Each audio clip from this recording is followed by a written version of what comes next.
21 noms sur la liste européenne, 21 personnes interdites de visa et dont les avoirs en Europe, si avoir il y a, seront gelés. C'est la réponse des Européens au référendum en Crimée. 13 Russes et 8 Ukrainiens pro-russes sont visés.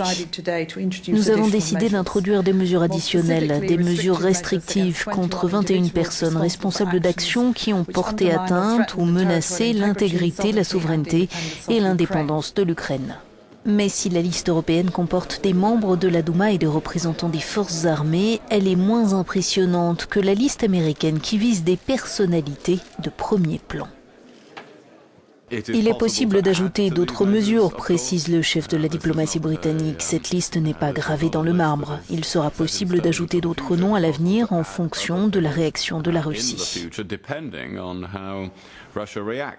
Les sanctions européennes seront valables 6 mois et reconductibles et sont associées à une promesse de soutien économique à l'Ukraine dont des ressortissants ont manifesté à Bruxelles. Notre correspondant de conclure, la suite est désormais entre les mains de Moscou. Si la Crimée est reconnue comme une partie intégrante de la Russie, alors Moscou devra s'attendre à des sanctions économiques et financières. Les dirigeants européens se retrouveront ici même jeudi pour voir jusqu'où aller. James Franey, Euronews Brussels.